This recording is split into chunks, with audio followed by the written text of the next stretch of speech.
मैं हूं आपके साथ पिंकी धनखड़। आतंकी हमलों से पाकिस्तान परेशान है। केवल खैबर पख्तूनख्वा प्रांत में इस साल लगभग 100 हमले हो चुके हैं। 7 मार्च को अफगानिस्तान की सीमा से लगे खैबर पख्तूनख्वा के बाजोर जिले के साला रजई के मुल्ला सईद इलाके में शुक्रवार को सड़क किनारे हुए आईईडी विस्फोट में सुरक्षा बलों के वाहन को निशाना बनाया गया, जिसमें 2 सुरक्षा अधिकारियों की मौत हो गई जबकि कई घायल हो गए। हमले के बाद आतंकी फरार हैं और किसी ने अब तक हमले की जिम्मेदारी नहीं ली है। पुलिस घेराबंदी कर आतंकियों की तलाश कर रही है। यह हमला रमजान के महीने में चौथा हमला था। पाकिस्तान में आतंकी हमले और विस्फोट इतने हो रहे हैं कि यह आम बात हो गई है, लेकिन इस बीच पाकिस्तान ने बड़ा फैसला किया है। उसने अफगान शरणार्थियों को 31 मार्च तक वापस अफगानिस्तान लौटने का फरमान सुना दिया है, जबकि अफगान शरणार्थी तालिबान शासन के खौफ के कारण वापस अफगानिस्तान जाना नहीं चाहते हैं। लेकिन टीटीपी आतंकियों को शहर देने के कारण पाकिस्तान तालिबान सरकार से नाराज है। ऐसे में पाकिस्तान ने अफगानों को वापस भेजने की कोशिशें फिर से शुरू कर दी हैं। बड़ा सवाल यही है कि क्या अफगानी शरणार्थियों को वापस भेजने से पाकिस्तान में बम धमाके रुक जाएंगे? टीटीपी ने जो पाकिस्तान को तबाह करने की ठानी है, उसका क्या होगा? आतंकियों को पालने पोसने वाला पाकिस्तान अब खुद अपने ही जाल में फंस गया है। बम धमाकों से उसके सैनिक, सुरक्षाकर्मी मारे जा रहे हैं, लेकिन वह कुछ कर नहीं पा रहे हैं।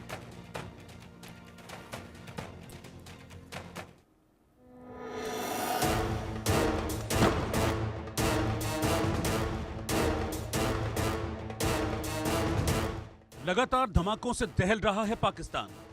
पाकिस्तान के खैबर पख्तूनख्वा में विस्फोट।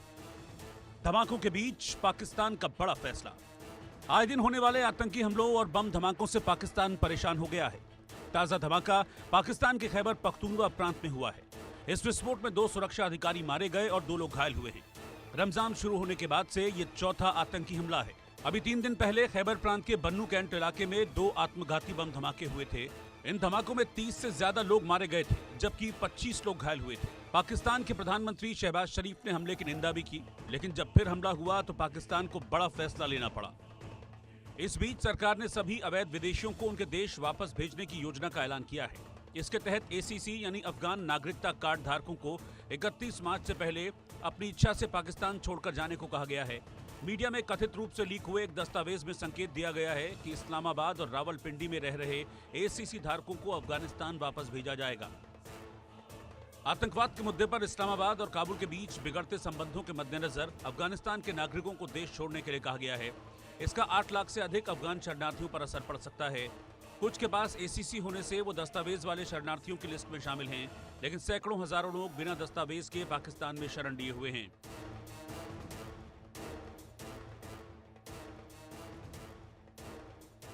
अफगानिस्तान की सीमा से लगे खैबर पख्तूनख्वा के बजौर इलाके में सलारजई के मुल्ला सैद इलाके में शुक्रवार को सुरक्षा बलों का वाहन सड़क किनारे लगे विस्फोटक की चपेट में आ गया।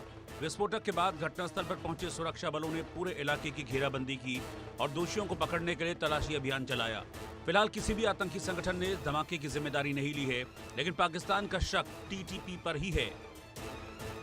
पाकिस्तान में पहले से ही लाखों अफगान शरणार्थी हैं। तालिबान शासन के बाद लाखों शरणार्थी भागकर पाकिस्तान आ गए।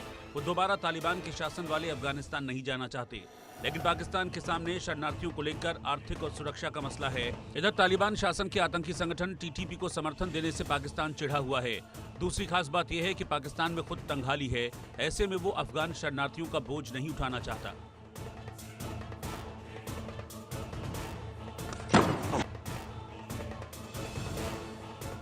Bureau report, India news. वहीं खैबर पख्तूनख्वा में हाल ही के बड़े हमले, उन पर भी नजर डालेंगे। कल खैबर पख्तूनख्वा के बजोर में धमाका हुआ है। बजोर धमाके में 2 सुरक्षा अधिकारियों की मौत हुई। आर्मी कैंट इलाके में 2 आत्मघाती धमाके हुए। आर्मी कैंट के बम विस्फोटों में 9 की मौत हुई है, 25 घायल हैं। रमजान शुरू होने के बाद 7 मार्च को ये चौथा हमला हुआ है। बजोर धमाके में 2 सुरक्षा अधिकारियों की मौत हुई। आर्मी कैंट इलाके में 2 आत्मघाती ये धमाके हुए, जिसके बाद माहौल और भी ज्यादा गर्म हो गया है। वहां पर आर्मी कैंट के बम विस्फोटों में 9 की मौत हो चुकी है और 25 जो हैं वो घायल हुए हैं। इसके बाद खैबर पख्तूनख्वा में आतंक के चरमपंथी संगठन कौन कौन से हैं जो सक्रिय है और जिनका दमखम वहां इस वक्त देखा जा रहा है। तहरीक तालिबान पाकिस्तान यानी कि टीटीपी जो सबसे आगे है, इसमें अल-कायदा इनका भी गठजोड़ इन्हीं के साथ है, संगठन है ये पूरा एक। और इसी के बाद अंसार उल इस्लाम ये भी इन्हीं के साथ मिला हुआ है, इनका भी पूरा गठजोड़ है। पूर्वी तुर्कमेनिस्तान इस्लामिक मूवमेंट है और साथ ही साथ ये तमाम जो है वो मिलकर एकजुट होकर ये काम कर रहे हैं। हाजी नामदार ग्रुप भी इसमें शामिल है। इसके बाद हिजब उल तहरीर भी इसमें शामिल है। खैबर पख्तूनख्वा में यह आतंकी चरमपंथी संगठन है जो इस वक्त बेहद ज़्यादा सक्रिय है, एकजुट है। हिजब उल अहरार भी इन्हीं में शामिल है। इसके बाद अगर बात की जाए तो इस्लामिक मूवमेंट ऑफ यहाँ उज्बेकिस्तान भी इसी में शामिल है। ये वो संगठन जो बेहद सक्रिय हैं।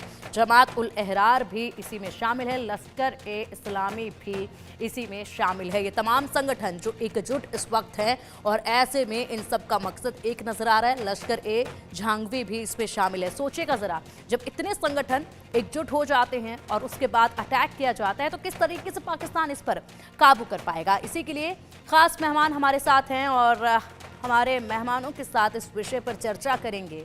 क्या आगे की तस्वीर नजर आती है, इस पर पूरी तरीके से जानने की कोशिश करेंगे।